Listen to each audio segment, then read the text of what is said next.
Radio Pax. Bienvenido a Radio Pax. Radio. Comenzamos nuestra segunda temporada con este episodio número 94. Otra vez contamos con el pastor Gilberto Rufat, que estará abordando un análisis exhaustivo de Mateo capítulo 24. ¿Habla esto del fin del mundo o del fin de una era? Intentaremos responder a esto situando el discurso de Jesús en su contexto histórico, teológico y profético. Prepárate y ponte cómodo y disfruta de los próximos minutos. Bienvenido una vez más a Radio Pax.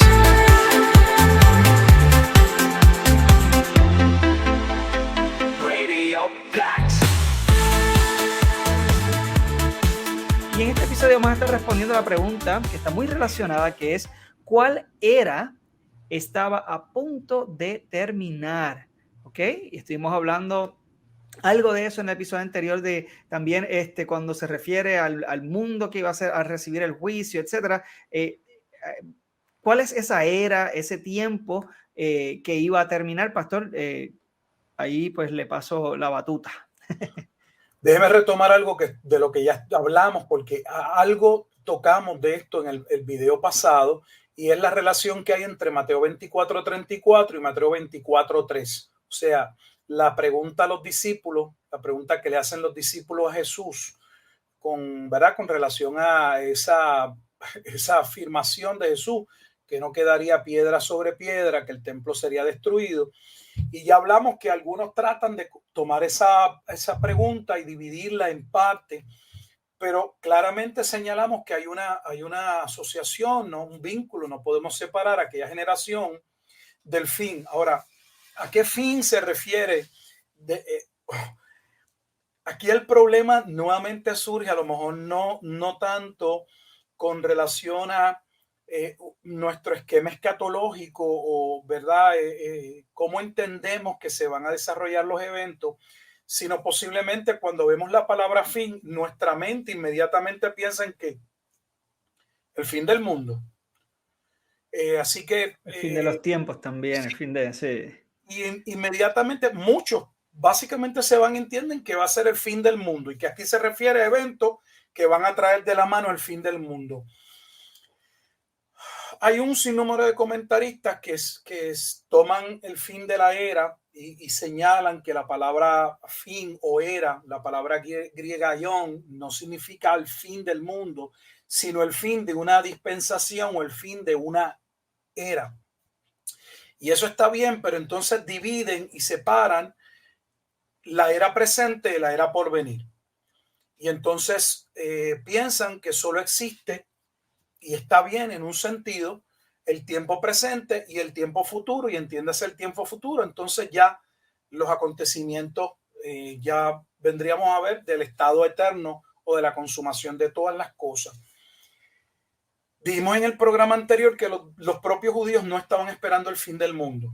Y de hecho no podían esperar el fin del mundo, porque ¿cómo podían esperar el fin del mundo si ni tan siquiera estaban viviendo el reino, o ellos no entendían el reino de la manera en que Jesús lo estaba explicando? Esa idea no está.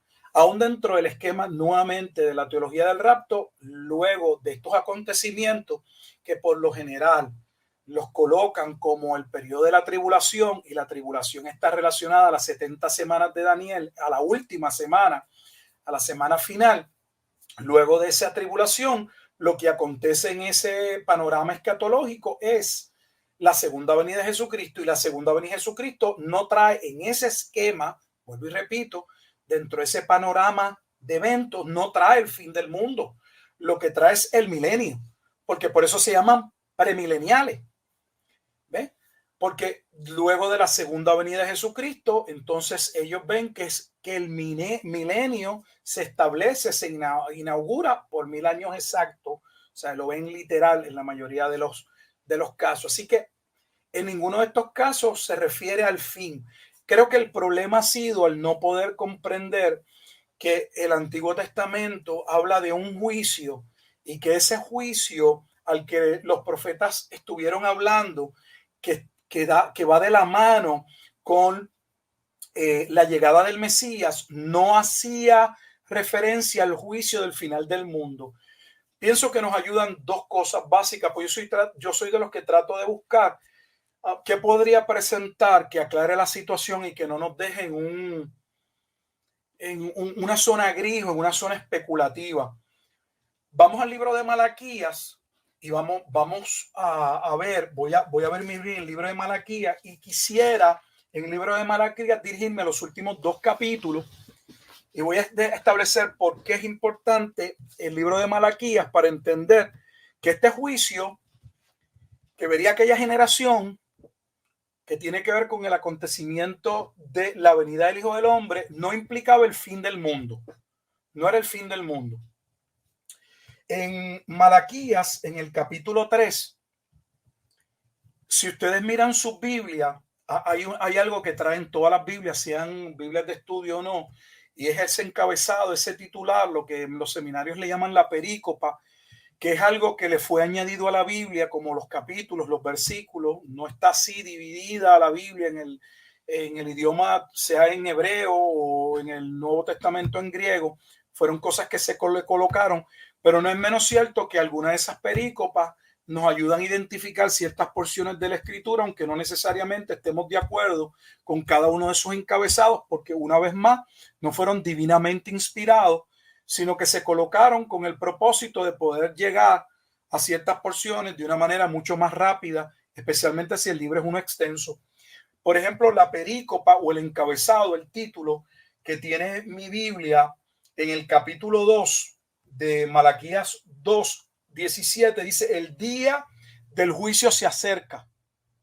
O sea que el último profeta del Antiguo Testamento, por seleccionar uno, y voy a seleccionar el último porque es el más cercano a los evangelios, y específicamente por la persona de Juan el Bautista.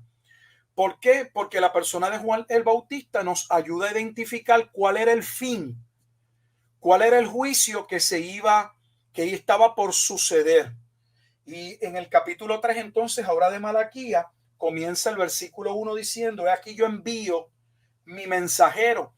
Y ese mensajero que Malaquías en el capítulo 3 está haciendo referencia es a Juan el Bautista, porque así claramente lo reconoce Jesucristo. Se lo dice en 2 ocasiones a sus discípulos, que aquel mensajero que prepararía el camino del Señor no era otro sino Juan el Bautista. Juan el Bautista es profetizado su venida, su llegada y lo que él haría por 2 profetas.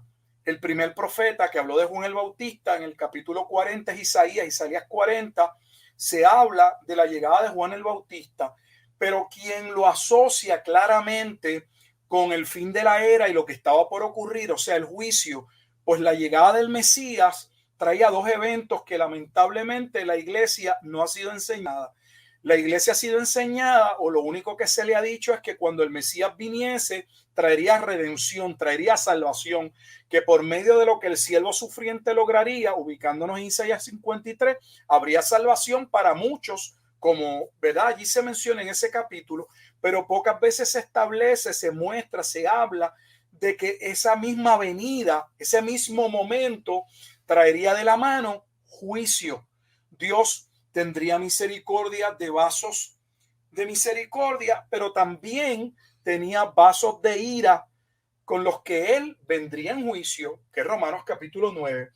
Dice: aquí yo envío mi mensajero, el cual preparará el camino delante de mí, y vendrá súbitamente a su templo el Señor. O sea que coloca la llegada del mensajero junto a la llegada de aquel Señor, que es Jesucristo, que llegaría ¿a qué? A su templo y a su pueblo. Ahora, cuando se habla de la llegada de este mensajero, inmediatamente se habla de que habría un juicio y que Dios vendría a refinar, a limpiar su era. Por ejemplo, en Malaquías capítulo 3, en el versículo 3 dice: y se sentará para afinar y limpiar la plata. ¿Quién se sentaría para afinar, para limpiar? El Mesías. ¿Cuándo sucede eso? Sucede en su ascensión. Pedro establece que Jesucristo ha cumplido el Salmo 110 y se ha sentado a la diestra del Padre, o sea, cumpliendo lo referente al Hijo del Hombre de Daniel capítulo 7, porque el término Hijo de Hombre viene de Daniel 7, aunque la profecía con relación al juicio que está unida, pero propiamente lo dicho sobre la destrucción del templo está en Daniel 9. Dice que él limpiaría, él vendría a afinar y a limpiar a los hijos de Leví. Porque lo que está diciendo es que desde la casa sacerdotal hacia abajo, todos se habían contaminado, vivían en pecado. Más adelante, ya finalizando o a mediados, debo decir, del capítulo 3, versículo 5, dice, y vendré a vosotros, escuche bien, vendré a vosotros para juicio y seré pronto testigo contra los hechiceros y adúlteros, porque el pueblo se había convertido en un pueblo adúltero. Por eso se le llama la gran ramera. Contra los que juran mentira y los que defraudan en su salario al jornalero, a la viuda, al huérfano, y a los que hacen injusticia al extranjero, los que no tienen temor de mí, dice Jehová de los ejércitos.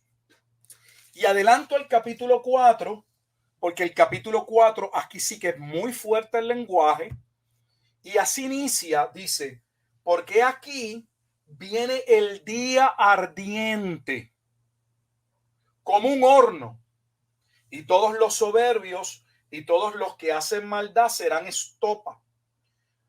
Aquel día que vendrá los abrazará, ha dicho Jehová de los ejércitos, y no les dejará raíz ni rama. Este es el lenguaje que usa Juan el Bautista cuando está llevando a cabo su ministerio, está bautizando, y vemos en Mateo, por ubicarnos en Mateo en el capítulo 3, que le envían a aquellos líderes para que juzguen, para que le pregunten a Juan quién él era, si él era el Mesías, si él era el mensajero, y Juan va a arremeter contra ellos y les va a decir que no piensen que porque ellos creen que en términos de la sangre tienen descendencia Abraham, se van a librar del juicio que viene.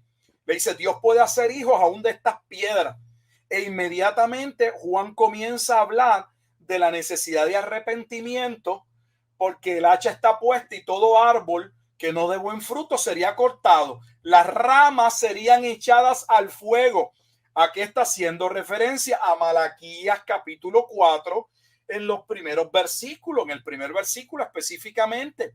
O sea que el vocabulario de Juan claramente identifica aquel juicio que, por ejemplo, está ligado al Elías, que es Juan el Bautista. En el versículo ya finalizando el capítulo 4, que es un capítulo bien corto, el versículo 5 dice, he aquí, yo os envío el profeta Elías antes que venga el día de Jehová grande y terrible. Quiero volver a leer eso y van a ver la importancia que tiene con el Nuevo Testamento y por qué el juicio de la venida del Hijo del Hombre no era el juicio del fin del mundo, era el juicio contra la nación adúltera establecido en el Antiguo Testamento de Judá específicamente. Si usted mira su Biblia, si tiene una Biblia, usted podrá ver que alguien se tomó la iniciativa, porque esto no está en el original, de colocar unos pasajes en los que se habla sobre esto, sobre este mismo acontecimiento en el Nuevo Testamento. Mi Biblia hace referencia a que lo que se está diciendo en Malaquías capítulo 4, versículo 5, está contenido en Mateo 11 y en Mateo 17. Me gustaría que fuéramos a Mateo 11 y que alguno de ustedes lo pudiera leer. Vamos a Mateo 11 y vamos a ver por qué esto es importante y qué tiene esto que ver con el fin, porque estamos hablando del fin. Porque algunos alegan, primero hacen una división que no va, que no existe, pero luego hablan de un fin que no es el fin como quiera del mundo, es el fin de una era, es el fin de la era mosaica, es el fin de aquellos hombres a los que Dios le había encargado la viña y que se habían adueñado de ella, a los cuales en Mateo en el capítulo 21, en la parábola de los labradores malvados, Jesús les dijo que él los iba a despedir. De hecho, no, dijo, él vendría en juicio contra ellos porque no solamente se habían apoderado de la viña, habían maltratado y matado a todos los que le fueron enviados, y que encima de ellos, cuando el dueño de la viña, que es el padre, envía a su unigénito, a su único hijo, que es el heredero de la viña, que ellos hicieron, dijeron, este es el heredero, matemos, vamos a matarlo para quedarnos con la viña. O sea, colmaron la copa de la ira de Dios con el asesinato de Jesucristo. En Mateo, en el capítulo 11, vamos a leer desde el versículo 10 para que veamos la relación de lo que venimos hablando de Malaquías con la persona de Juan el Bautista, que está ligado a la vez con el juicio, pero no el juicio, una vez más, del fin del mundo, sino el juicio de la casa rebelde de Judá en la primera venida de Jesucristo, no en la segunda venida de Jesucristo. Vamos a leer Mateo capítulo 11, Yo lo tengo. el versículo 10 Versículo 10. hasta el versículo 14, y vamos a prestar atención del 10 al 14. Dice, porque este es de quien está escrito, he aquí yo envío mi mensajero de tu faz, el cual preparará tu camino delante de ti. De cierto os digo, entre los que nacen de mujer no se ha levantado otro mayor que Juan el Bautista, pero más pequeño en el reino de los cielos, mayor es que él. Desde los días de Juan el Bautista hasta ahora, el reino de los cielos sufre violencia y los violentos lo arrebatan, porque todos los profetas y la ley profetizaron hasta Juan. Y si queréis recibirlo, él es aquel Elías que había de venir. Sí. Es totalmente claro, contundente, que si ustedes observan en Mateo capítulo 11, en el versículo 10, sus Biblias tienen una referencia que los lleva a Malaquías 3.1.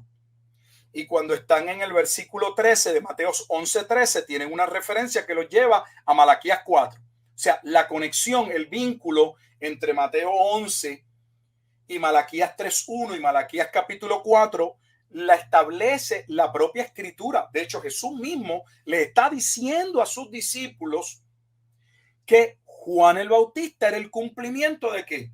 De la profecía de Malaquías. Porque esto es importante, porque no podemos tener el Elías, que sería el mensajero quien anunciaba el juicio, y tengamos Elías el cumplimiento, pero no el juicio. O sea, tuvimos el Elías que marcaba el juicio en el primer siglo, pero no el juicio, porque el juicio se da en la segunda venida. Vuelvo y me reitero. La llegada de Elías, si ustedes le preguntan a cualquier judío, ellos están esperando que llegue Elías. Muchos de ellos. Porque Elías prepararía el camino al Mesías. No puede llegar, el punto es, no puede llegar Elías sin que esté el Mesías y sin que ocurra el juicio.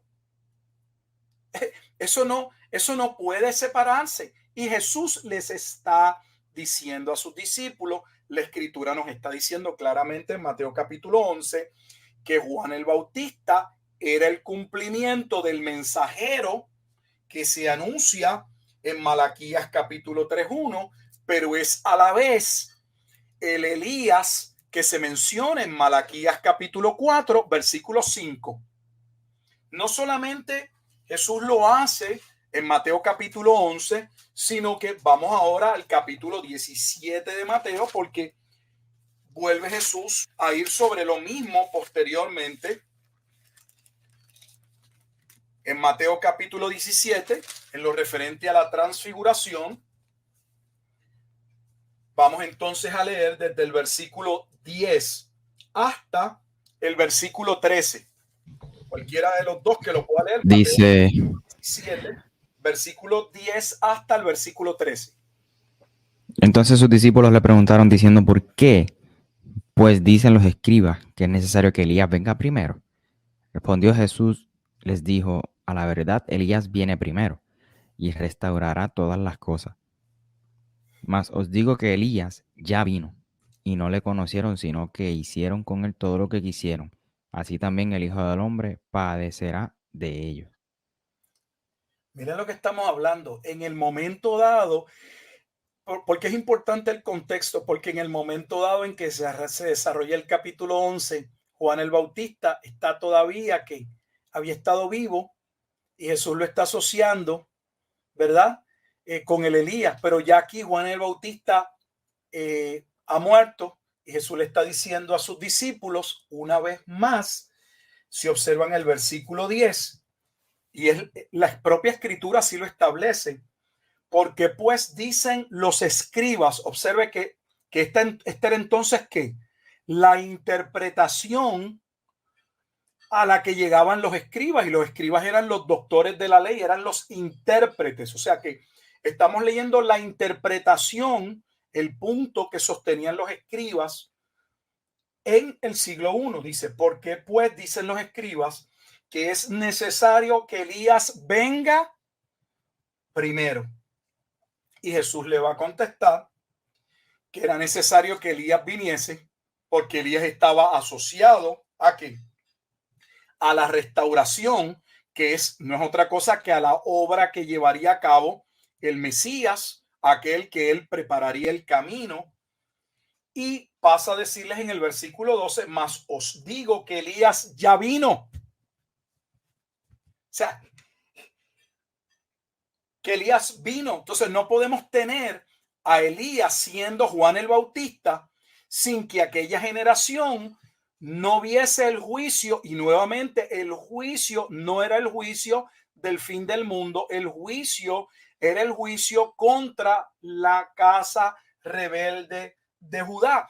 De hecho, los discípulos mismos dicen en el Mateo recoge en el versículo 13, entonces los discípulos comprendieron. O sea que no es que ellos se quedaron con duda, no, entendieron que les hablaba de Juan el Bautista. Wow. O sea, vamos a recapitular.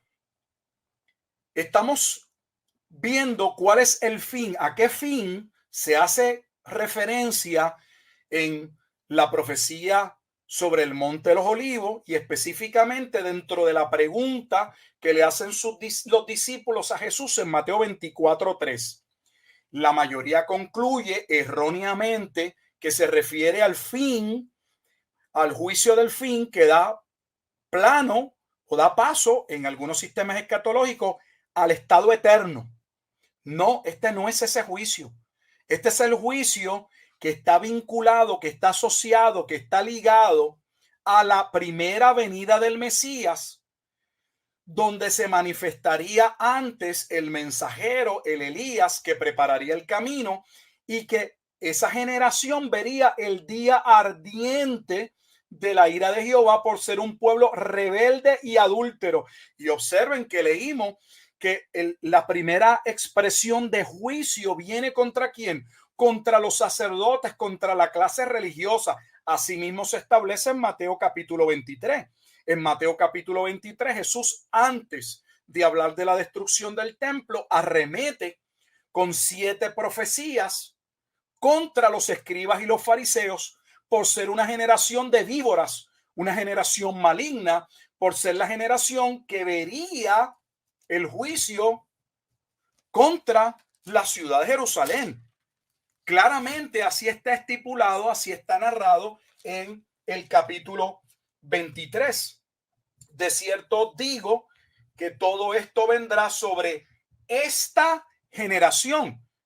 Y estamos hablando ahora de un capítulo anterior a Mateo 24. O sea que todo concluye, todo guarda coherencia, correlación, correspondencia y no entra en contradicción cuando se entiende una vez más que el fin al que se estaba anunciando era el fin de la era mosaica, era el fin del nuevo pacto, era el fin de ese pacto que estaba relacionado a un pueblo que sería castigado, que el reino le sería quitado, como se establece en Mateo capítulo 21, y le sería dado a otro pueblo que diese fruto. Voy brevemente, vamos a Mateo 21 para que podamos ver. Esto lo hemos mencionado en otros programas, pero vamos a leerlo. Sería bueno tomarnos y leer lo referente al menos a la parábola de los labradores malvados, porque es la parábola o es una de las parábolas que habla del juicio de Dios contra aquellos que se habían adueñado de la viña y que está asociado al juicio de la venida del Hijo del Hombre en Apocalipsis 14:14, cuando él viene a juzgar la viña que había sido profetizada, que sería juzgada desde Isaías capítulo 5, 700 años antes de Cristo. Se habló de este juicio en Isaías capítulo 5.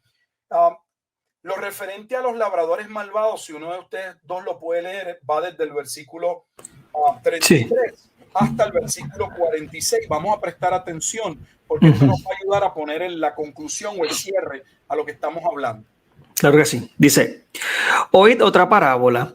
Hubo un hombre, padre de familia, el cual plantó una viña, la cercó de vallado, cavó en ella un lagar, edificó una torre y la arrendó a unos labradores y se fue lejos. Y cuando se acercó el tiempo de los frutos, envió sus siervos a los labradores para que recibiesen sus frutos. Mas los labradores, tomando a los siervos, a uno golpearon, a otro mataron y a otro apedrearon. Envió de nuevo otros siervos más que los primeros, e hicieron con ellos de la misma manera. Finalmente les envió su hijo diciendo, tendrán respeto a mi hijo. Mas los labradores, cuando vieron al hijo, dijeron entre sí, este es el heredero, venid, matémosle y apoderémonos de su heredad. Y tomándole, le echaron fuera de la viña y le mataron. Cuando venga pues el señor de la viña, ¿qué hará a aquellos labradores? Le dijeron, a los malos destruirá sin misericordia y arrendará su viña a otros labradores que le paguen el fruto a su tiempo. Me dijo que continuara hasta el 46. Ok. Jesús le dijo, ¿nunca leíste en las Escrituras la piedra que desecharon los edificadores ha venido a ser cabeza del ángulo? El Señor ha hecho de esto y es cosa maravillosa a nuestros ojos. Por tanto os digo que el reino de Dios será quitado de vosotros y será dado a gente que produzca los frutos de él. Y el que cayere sobre esta piedra será quebrantado, y sobre quien ella cayere le desmenuzará. Y oyendo sus parábolas, los principales sacerdotes y los fariseos entendieron que hablaba de ellos, pero al buscar cómo echarle mano, temían al pueblo, porque éste le tenía por profeta. El versículo 45 es sumamente claro. La propia escritura dice que ellos supieron que hablaba de quién, de ellos, lo que guarda totalmente relación con el capítulo 23, cuando Jesús les dice a esos mismos líderes que el juicio estaba por acontecer en aquella generación.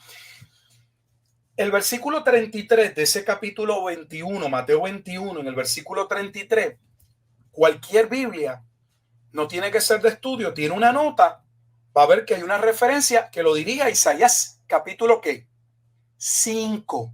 Fíjense para que vean, estamos haciendo un ejercicio interpretativo que nos ayude a analizar la escritura usando la escritura, o sea, el principio de analogía fide o analogía de la fe, dejar que la escritura interprete la escritura, que ella misma nos dé el significado. O sea que no somos nosotros los que estamos tratando de vincular esta parábola con relación a esta viña y estos labradores malvados y forzarla a verla como que trata de Israel. No es que es evidente que trata de Israel. Eso es innegable, eso es irrefutable. ¿Y de qué trata esta parábola? Del momento en que finalmente el dueño de la viña, que es Jehová, envía a su hijo y que ellos lo matan porque ellos se habían adueñado de la viña. No daban fruto, pero usaban la viña para vivir. Usaban a sus propios hermanos, creaban leyes en detrimento de sus hermanos para sacar provecho de los débiles, de los pobres. Eso hacían. Y entre muchas otras cosas. Y la escritura dice que Jesús mismo les va a preguntar. Jesús pone la bola en la cancha de ellos y les va a preguntar que ellos creían que iba a ser el dueño de la viña cuando viniese, y tomamos eso de manera ligera porque el Antiguo Testamento decía que Dios mismo vendría a juzgar. Está hablando de la venida de Dios a juzgar, y él está diciendo que ustedes creen que va a pasar cuando Dios venga para juzgar a aquellos labradores. Y ellos mismos respondieron: a los malos destruirá sin misericordia y arrendará su viña, entregará su viña. Habrá un cambio en la viña, sigue siendo la viña del Señor, pero pasa de la era mosaica, de la era de estos líderes que se habían adueñado, a la iglesia, a la eclesia, al tiempo del nuevo pacto, porque en el nuevo pacto se había establecido que el corazón sería regenerado y cambiado, y que entonces podrían los que fuesen salvos dar fruto, porque hasta que no viniese el nuevo pacto se tendría ojos pero no se podría ver, se tendrían oídos pero no se podría escuchar, y nuestras afecciones estarían totalmente atadas y pasiones a nuestro estado carnal.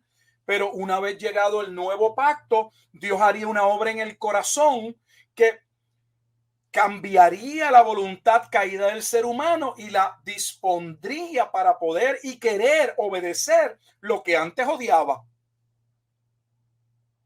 Ese cambio es el cambio del antiguo pacto al nuevo pacto. No puede haber cierre del antiguo pacto sin juicio.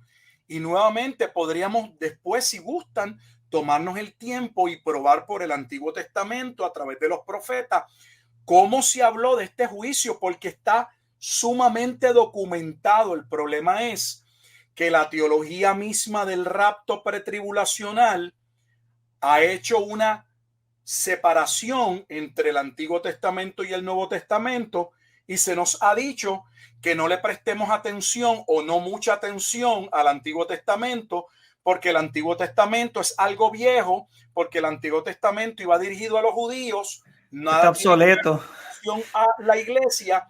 Y el problema es que entonces hemos perdido el fundamento o el contexto para poder interpretar de manera correcta el Nuevo Testamento, y al quedar entonces la interpretación en un vacío teológico, ese vacío lo llenan ¿qué? Nuestras teorías, nuestras suposiciones, lo que nos dijeron, lo que cualquier otra cosa, menos el contexto de la propia escritura, que es la que debe regir y es la que debe aclarar cualquier tema teológico. Definitivo. Wow. Es como voltear o volcar por completo lo que muchas veces se nos enseñó a través de los años, y esto le da mucho sentido a lo que entendían los judíos que estaban recibiendo este mensaje de primera mano. Yo quiero que la audiencia vuelva y recapacite que cuando esto se estaba hablando no había nadie escribiendo en ese momento. O sea, estas palabras no se expresaron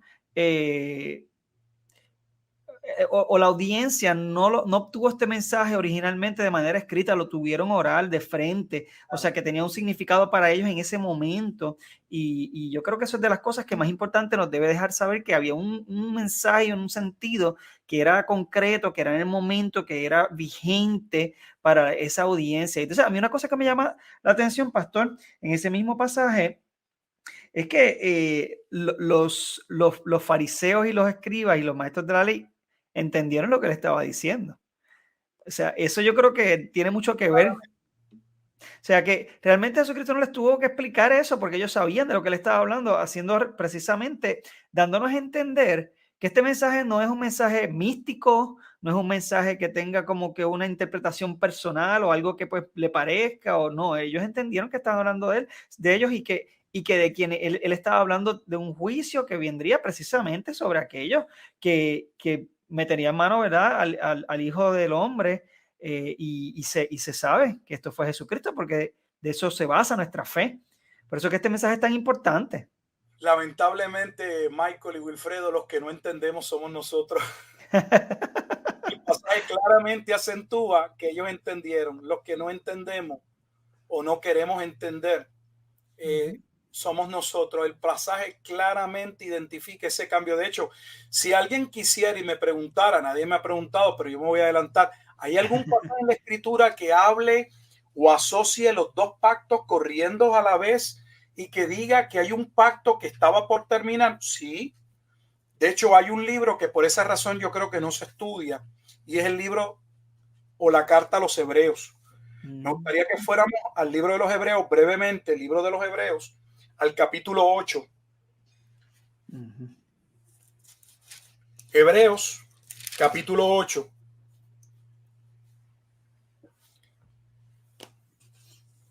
No hay que leer los pasajes que voy a mencionar completamente, pero es importante ver que desde el versículo 6 se está hablando de que Jesús es el fiador o el mediador de un mejor pacto. Y luego se trae a colación la profecía con relación al nuevo pacto del profeta Jeremías. Para ello, lo que tiene que ver es ir al versículo 12. Si van al versículo 12, ya finalizando, tiene 13 versículos, van a ver que toda la cita anterior proviene de Jeremías capítulo 31, versículos 31 al 34. O sea que es el cumplimiento. El autor de Hebreos está diciendo que Cristo cumplió lo referente a Jeremías capítulo 31, versículos 31 al 34, al establecer sobre la cruz el nuevo pacto. Ahora viene lo irrelevante.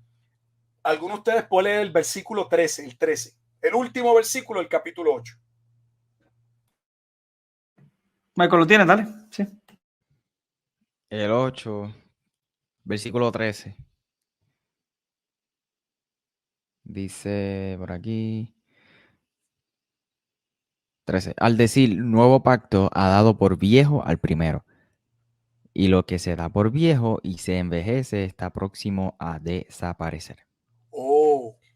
O sea, déjeme explicarle algo y no tengo el tiempo, a lo mejor en otro momento, es que son muchos los detalles. Cuando Jesucristo viene al mundo, sobre la base de su acto de redención, sobre su muerte expiatoria, sustitutoria, para poder perdonar ese remanente o ese pueblo que él eligió, mediante su sangre, él cumple el nuevo pacto.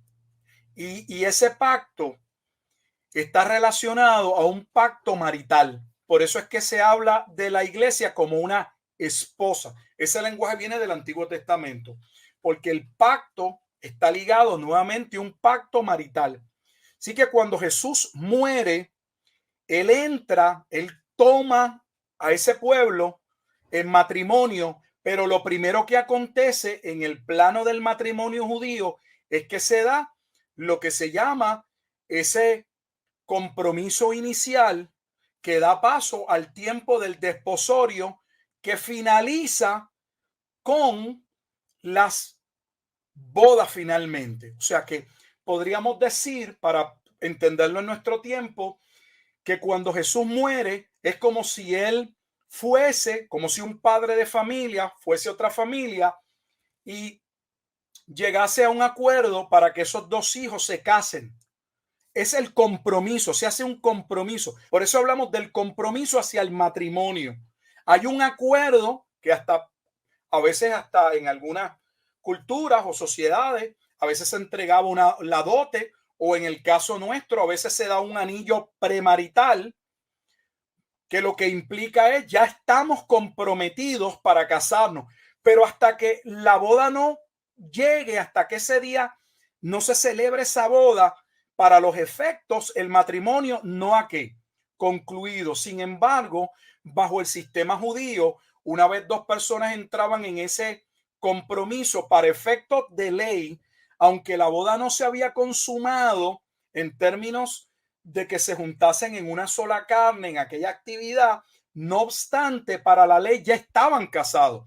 Ese es el estado en el que se encuentra María y José, cuando María escucha por medio del mismo ángel Gabriel, el mismo ángel que le trae la revelación de que nacería el Hijo del Hombre, que es Emmanuel, Dios con nosotros. Y José estaba buscando la manera de ver cómo se separaba o se divorciaba, porque aunque el pasaje dice que él no se había unido a ella físicamente, carnalmente, para los efectos de la ley, estaban casados, y si él se separaba de ella por una razón, como que ella estaba embarazada, María entonces podía verse en una situación de muerte por la gravedad en que eso, con lo que como se contemplaba dentro del contexto judío. Resumo, cuando Cristo muere sobre la cruz, él entra en un nuevo pacto o en un pacto marital con ese pueblo que son los creyentes, pero ese pacto se consuma cuando él regresase. Por eso es que Juan 14, Jesús le dice a sus discípulos que él vendría, que él se tenía que ir, que prepararía lugar y que posteriormente vendría, y se toma como algo literal y se toma como que tiene que ver con el rapto. De hecho, es uno de los pasajes, Juan capítulo 14, que se utiliza para decir que ahí está el rapto de la iglesia, cuando en el lenguaje de Juan establecido que Juan el Bautista era el amigo del esposo, era el que acompañaba al esposo que estaba por casarse. Jesús entraría en casamiento con el pueblo de Dios cuando llegase esa venida, la venida en juicio, la venida del Hijo del Hombre, la venida del fin, la venida de aquella generación.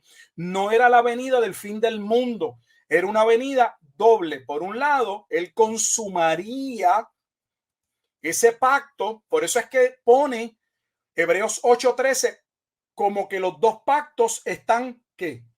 Hay uno que se está poniendo viejo, que está por salir, y el otro, aunque no está todavía en todo su esplendor. Eso va a suceder en el libro de Apocalipsis, en el capítulo 19, que lo mencioné en otros programas. Esa es la razón por la que en un mismo capítulo, que es el capítulo del juicio contra la gran ciudad, hay gozo porque el Señor ha juzgado a la gran ramera, pero a la vez hay gozo porque el mismo momento anuncia las bodas del Cordero. Porque por un tiempo ambos pactos es como una carrera de relevo, donde en un momento dado hay dos corredores que están corriendo a la vez, y hay uno que está ya por pasarle el batón, el batón, ajá. el próximo, para que continúe la carrera.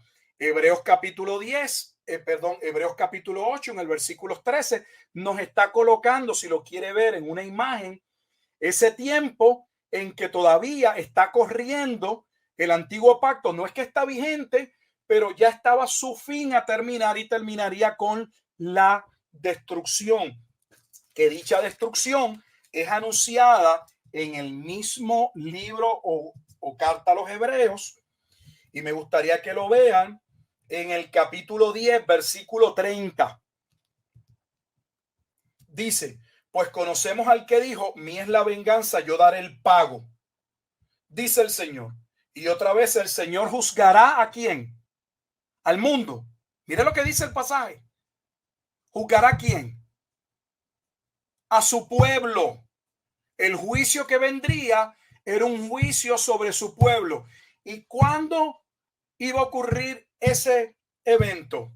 El mismo capítulo 10 de la carta a los Hebreos, en el versículo 37 dice: porque aún un poquito, y el que ha de venir vendrá, y no tardará. Yo no sé cómo un poquito y no tardará son 2000 años después. Volvemos a ver el mismo lenguaje que está utilizando nuevamente, incluyó también el profeta en Apocalipsis. Lamentablemente muchos no entienden que la mayoría de las profecías que nosotros hemos considerado hasta ahora y hemos creído que tenían o guardaban relación con la segunda venida, la mayoría no trataba de la segunda venida. La mayoría trataba de aquel juicio inminente que estaba por suceder. Por eso cuando leemos las cartas vemos que los apóstoles están hablando claramente de algo que ellos estaban esperando iba a suceder. La pregunta es, y es sencilla, si todos los escritos o los apóstoles hablaron siendo inspirados por el Espíritu Santo y ellos mismos escribieron que el evento estaba próximo a suceder, les pregunto, yo sé la contestación de ustedes, pero la hago para el público, ¿se equivocaron? Para Aquí nada. hay un tema teológico, ¿se Ujú. equivocaron? No, para Este era nada. el sentir de Pedro, este era el sentir de la carta a los hebreos. O sea, ¿se equivocaron? O sea, No. dentro de la inspiración de la escritura, tenemos equivocaciones claras y contundentes que podrían dirigirnos a una creencia falsa. La contestación debe ser absolutamente no. Ujú. Hablaron divinamente siendo inspirados por el Espíritu Santo. El problema lo tenemos nosotros. Que estos Y- pasajes deberían abrir nuestros ojos y hacernos ver, aquí hay algo que está mal. Los escucho y quiero terminar con otro pasaje brevemente que expone claramente Ujú. en un momento dado ambos pactos convivieron o iban a convivir hasta que uno de ellos fuese quitado y el otro pues fuese acentuado o empezase, ¿verdad?, a generar el gozo y la salvación, el estado de paz que merecía aquella iglesia. Sí, yo diría que esto demuestra aún más la relación que guarda el estudio de la escatología con el plan general de Dios y la soteriología, que es ¿verdad? El estudio de la misma salvación de Cristo, el plan de salvación de Cristo y a través de Cristo, mejor dicho, quién es Cristo también en todo ese plan. Yo creo que todo esto está tan relacionado y por eso es que es tan importante que nos tomemos el tiempo para estudiar esto. Se ve la coherencia y la armonía entre esa profecía que viene desde el Antiguo Testamento, que se está cumpliendo en Jesucristo, que se cumple entonces en la historia, que mucha gente dice, no, pero entonces hay que recurrir a fuentes externas para ver ese cumplimiento de la historia. Pues mira, no, vemos en Hechos también relación o ¿verdad? Conversación al respecto, vemos que es de conocimiento público de todas maneras que esto ocurrió, que sabemos que por eso es que el pueblo judío, ¿verdad? Por muchos años también estuvieron dispersos, pues diferentes, ¿verdad? Eso es otro tema, ¿verdad? Pero el aspecto de la nación como tal, de Israel como nación, y por eso podemos ver la importancia que toma la iglesia como cuerpo de Cristo y como ese pueblo que fue prometido a Abraham, que iba a ser de todas las naciones. Así que es como que todo está relacionado de una forma increíble desde el principio, desde el comienzo. Y si lo vemos entonces con esos lentes que son el correcto, el mensaje es mucho más claro, las profecías son mucho más claras y no hay que teorizar entre qué es lo que quiso decir el profeta con esto y lo otro, sino que hay una coherencia y una armonía que nos lleva en todo y afecta a todos los aspectos de nuestra fe. Michael, no sé si querías también comentar algo.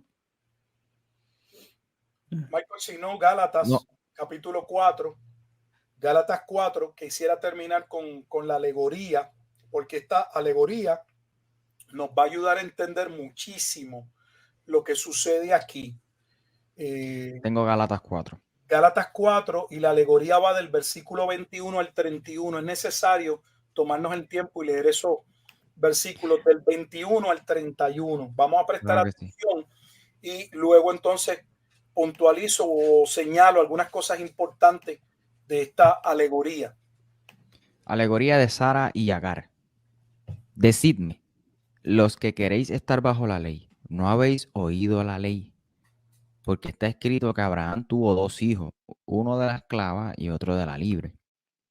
Pero el de la esclava nació según la carne, mas el de la libre por la promesa, lo cual es una alegoría, pues estas mujeres son los dos pactos. El uno proviene del monte Sinaí, el cual da hijos para esclavitud.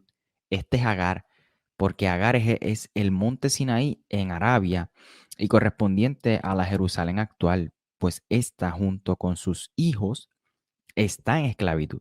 Mas la Jerusalén de arriba, la cual es madre de todos nosotros, es libre, porque está escrito, regocíjate, oh estéril, tú que no das a luz, Prorrumpe en júbilo y clama, tú que no tienes dolores de parto, porque más son los hijos de la desolada que de la que tiene marido.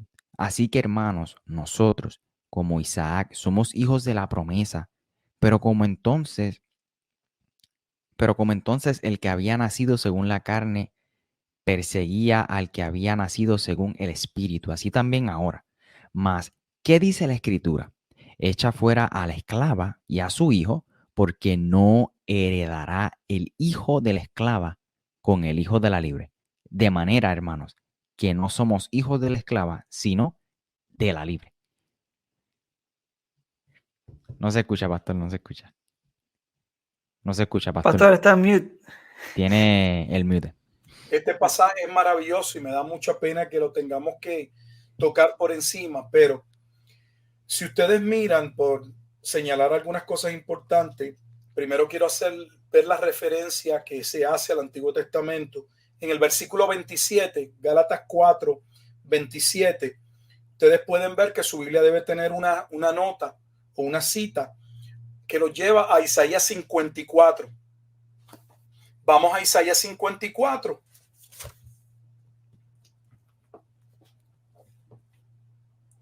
¿Y qué se establece en Isaías 54? El momento en que cuando el Mesías viniese a establecer el nuevo pacto, entraría en una nueva relación marital con el pueblo, las bodas. Por eso es que se habla de las bodas en el Nuevo Testamento y la gente cree que solo por las bodas, porque las bodas representa la festividad, el gozo de la salvación. No. Versículo 5. Porque tu marido es tu hacedor, Jehová de los ejércitos es su nombre, porque tu marido es tu hacedor. Jehová de los ejércitos es su nombre. Adelanto la lectura al versículo 6.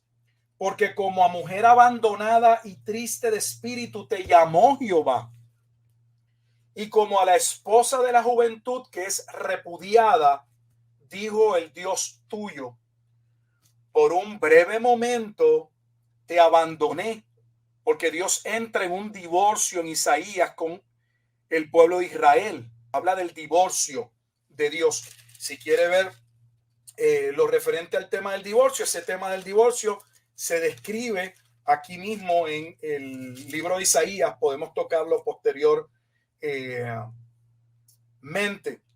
Y entonces continúa en esa porción de Isaías hablando de ese recasamiento, y le dice nuevamente en el versículo 7, por un breve momento te abandoné, pero te recogeré con grandes misericordias. O sea que, ¿cuándo se cumpliría? Según Isaías 54, en el versículo 10 dice, porque los montes se moverán y los callados temblarán, pero no se apartará de ti mi misericordia ni el pacto de mi paz. O sea, vendría juicio sobre unos y sobre otros vendría un pacto de paz, y ese pacto de paz conllevaba el nuevo pacto y el recasamiento de Dios con ese nuevo pueblo o esos nuevos arrendadores, la iglesia.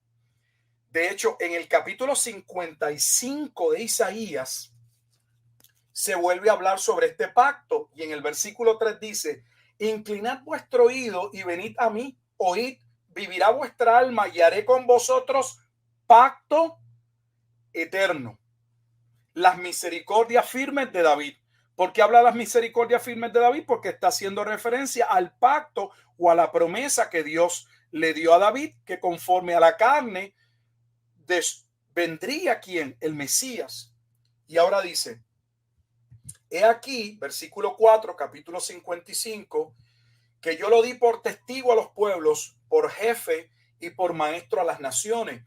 He aquí, llamarás a gente que no conociste y gente que no te conocieron correrán a ti. Está hablando aún de la salvación de los gentiles, por causa de Jehová tu Dios y del Santo de Israel que te ha honrado.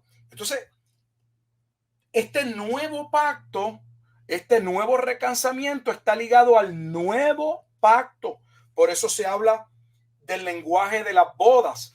Y llegamos a Isaías brevemente para que veamos que la alegoría planteada por Pablo en el capítulo 4 de Gálatas está relacionado a ese momento en que se cumple el nuevo pacto. Y aunque hay una Jerusalén de abajo, terrenal, que da hijos de esclavitud, esa Jerusalén estaba por ser despedida de la misma manera en que Abraham, porque la alegoría va en que las dos mujeres que le dan hijos a Abraham, los primeros dos hijos, uno lo tiene con una esclava y el otro lo tiene con su esposa Sara.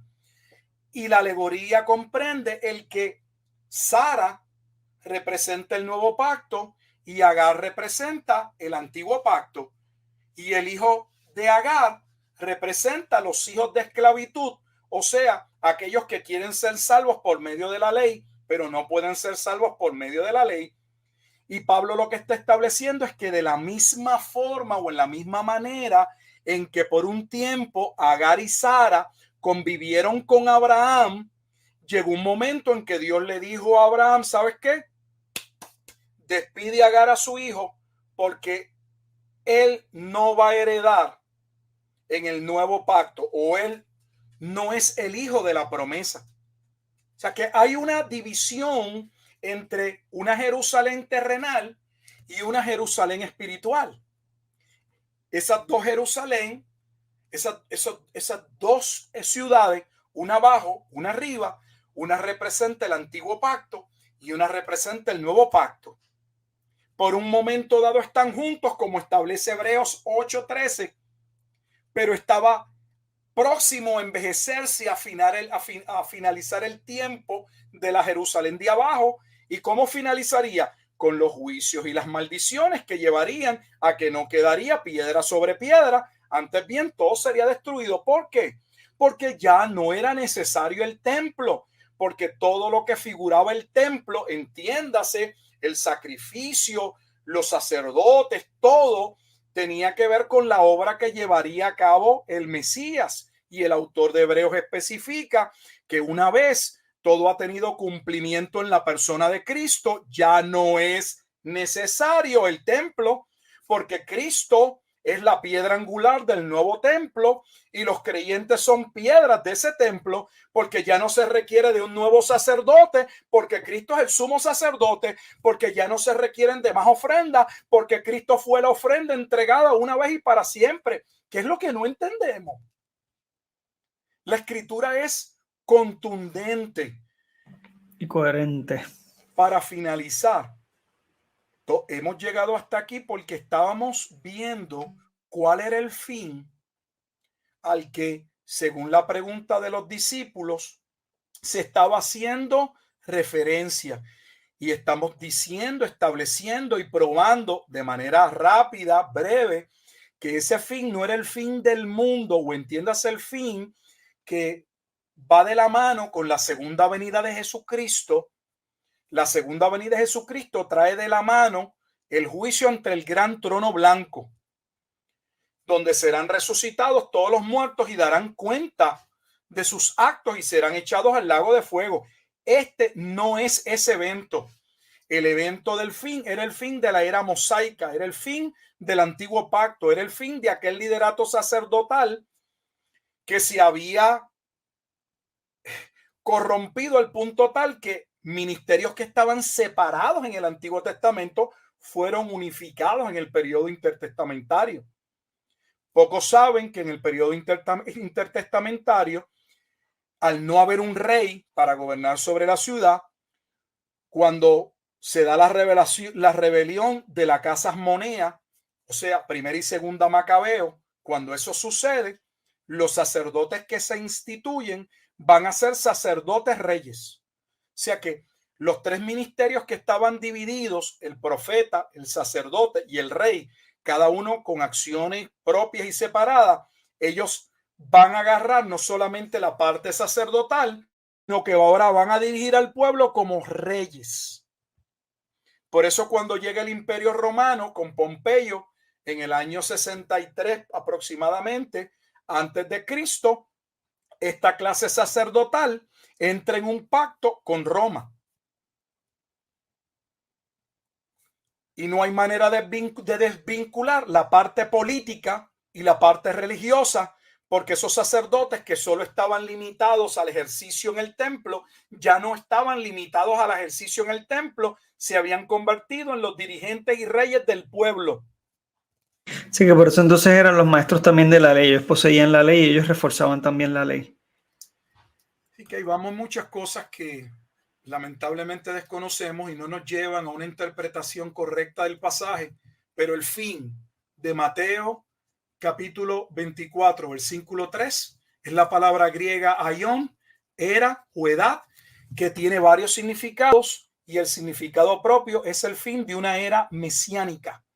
O sea, está relacionado a la llegada del Mesías y con la llegada del Mesías a ese juicio que vimos que estaba relacionado a la llegada del mensajero o del Elías, y no podemos tener el Elías cumpliéndose en la persona de Juan el Bautista sin que tengamos el juicio que el mismo Juan el Bautista profetizó.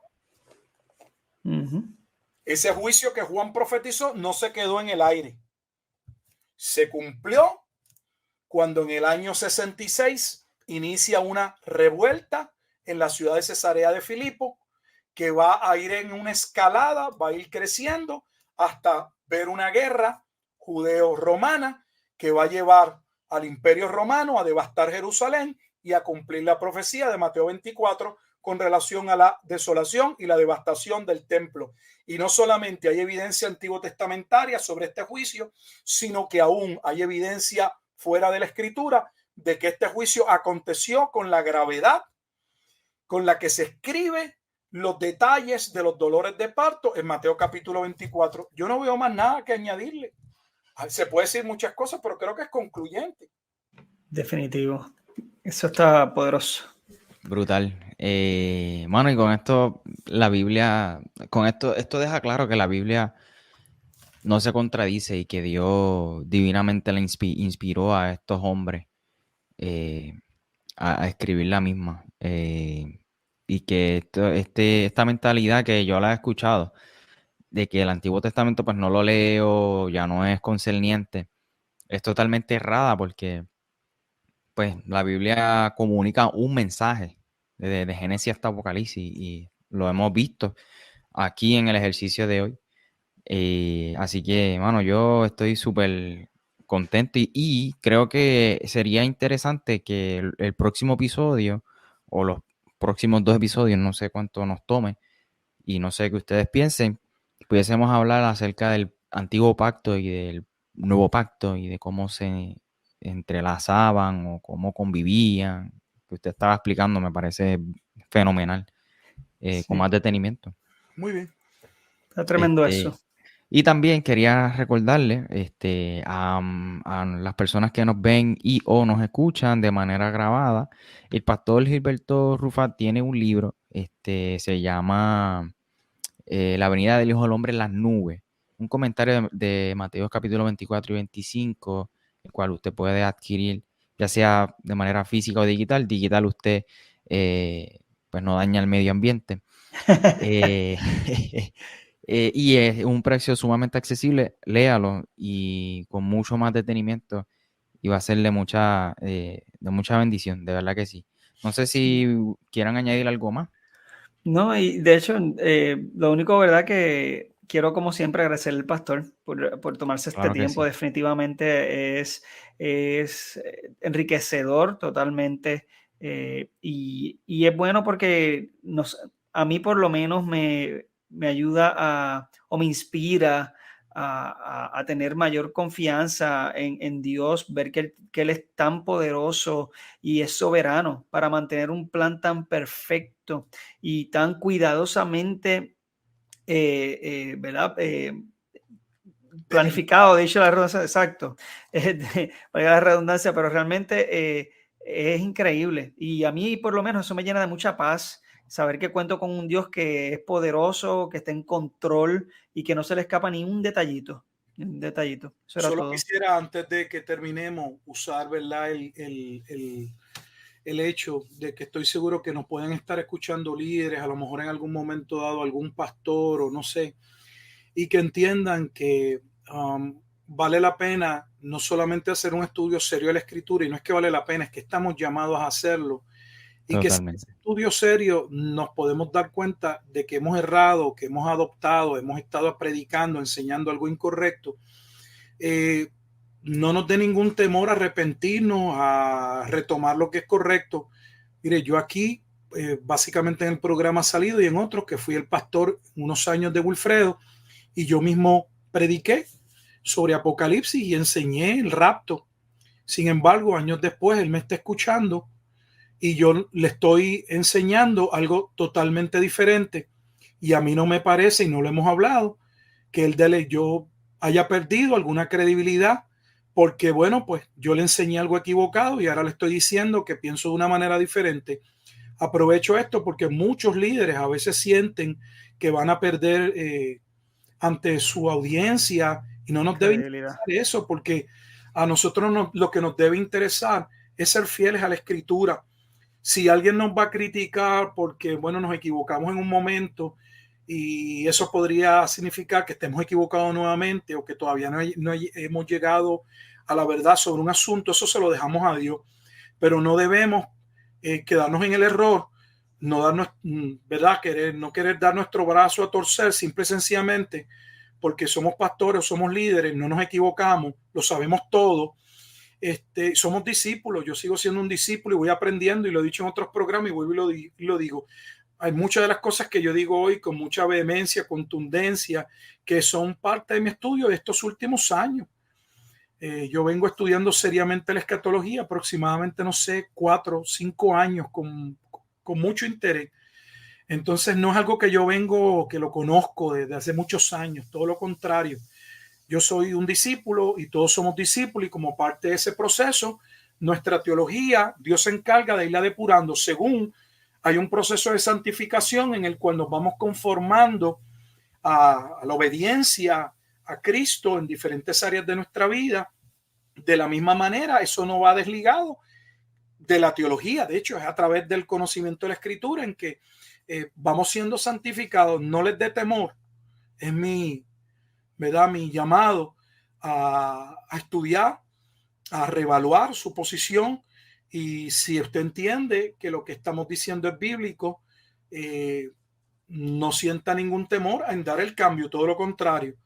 Una vez más, somos llamados a honrar a Dios por encima de los hombres, y si nos equivocamos, pidamos perdón, y yo creo que es entendible que aquí nadie domina todos los temas, que aquí ninguno de nosotros lo sabe todo, que estamos, ¿verdad?, aprendiendo cada día, y que si algo sabemos, como dijo alguien en algún momento, es que no sabemos todavía nada, que nos queda mucho camino por recorrer, y tengamos esa humildad y sinceridad y no nos caigamos, ¿verdad?, como a veces hacemos, de espalda, molestos, porque alguien nos está torciendo nuestra postura o nos está haciendo sentir mal, o es imposible que estemos equivocados. Evalúelo, sopéselo, y si bíblicamente es correcto, mi llamado es atender a la Escritura, no a lo que hemos dicho nosotros. Aquí nadie es autoridad, la autoridad es la Escritura. Si se fijan, yo los he llevado a la Escritura. Aquí no estamos hablando de que busque el comentarista tal, y podríamos llevarlos a comentar, y ciertamente hay hombres de Dios que han hecho excelentes trabajos y lo han constatado públicamente en escrito, y podemos ir sobre ellos y aprender. Pero reconocemos que la fuente de autoridad primaria, contundente en todas las áreas del saber es la Escritura, y lo más importante es lo que dice la Escritura. Si alguien puede probar su punto por la Escritura, gloria a Dios, pero no es el hombre el que establece el punto lo estableció Dios.